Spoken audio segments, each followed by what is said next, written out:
बच्चों, आज हम प्रकाश से संबंधित बहुत सारे क्रियाकलाप करेंगे। उसमें से सबसे पहला क्रियाकलाप है प्रकाश का।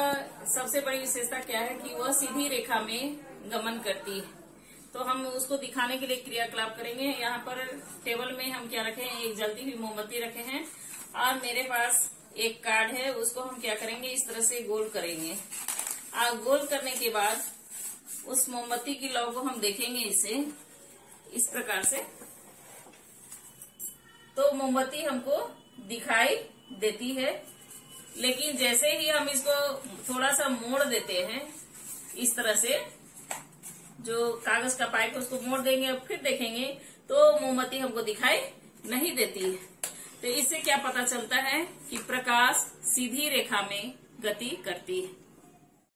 अगले क्रियाकलाप में हम देखेंगे कि दो दर्पण है हमारे पास, समतल दर्पण।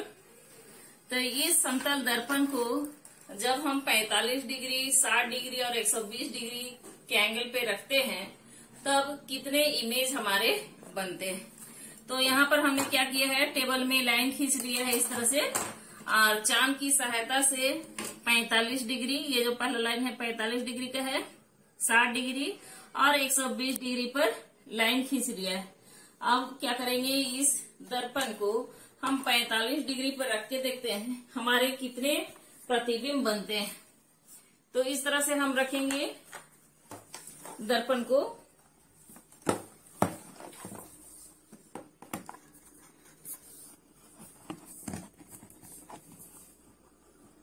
इस प्रकार से हम रखेंगे और यहाँ पर देखेंगे कि मोमबत्ती के 7 प्रतिबिंब बन रहे हैं। ध्यान से गिन करके आप देख सकते हैं और अपने घरों में भी आप कर सकते हैं। सबके घर में आईना होता है।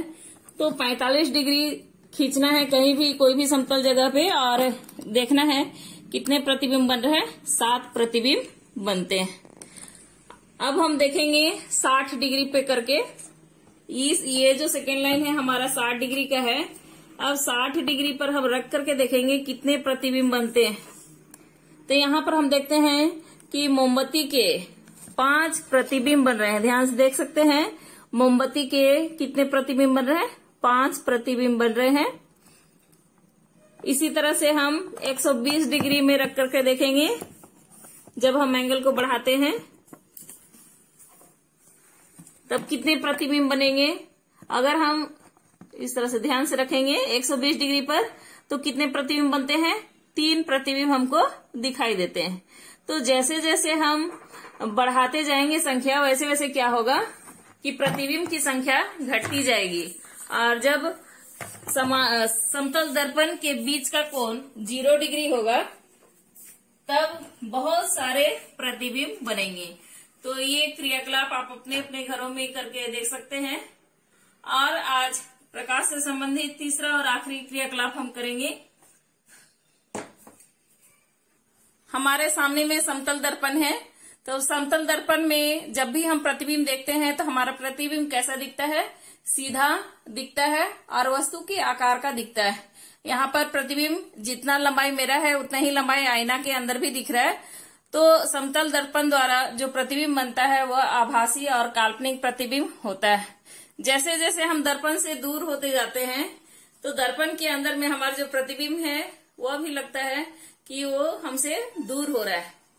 यानी वास्तव में होता क्या है कि हम दर्पण से जितनी दूरी पर खड़े हमारा प्रतिबिंब दर्पण के उतनी ही दूरी पर बनता है। जैसे यहाँ पर हम 1 मीटर की दूरी पे खड़े हैं तो दर्पण के पीछे हमारा जो प्रतिबिंब है वह भी 1 मीटर की दूरी पर बनेगा। तो ये प्रश्न एग्जाम में हमेशा पूछा जाता है कि अगर समतल दर्पण में कोई भी वस्तु 1 मीटर दूरी पर रखी हो तो प्रतिबिंब से उसकी दूरी कितनी होगी। तो कितना होगा, 1 और 1 2। देखो जैसे जैसे हम नजदीक जाएंगे हमारा प्रतिबिंब भी नजदीक जाएगा और जैसे जैसे हम दूर जाएंगे हमारा प्रतिबिंब भी दूर होता जाएगा। और हमने कल के वीडियो में आपको होमवर्क दिया था कि A से Z तक अल्फाबेट लिखें और देखें कि उसका प्रतिबिंब किस प्रकार से बनता है। हम दाहिना हाथ उठाएंगे तो दर्पण में कैसा दिखेगा, बायां हाथ उठा हुआ दिखाई देगा।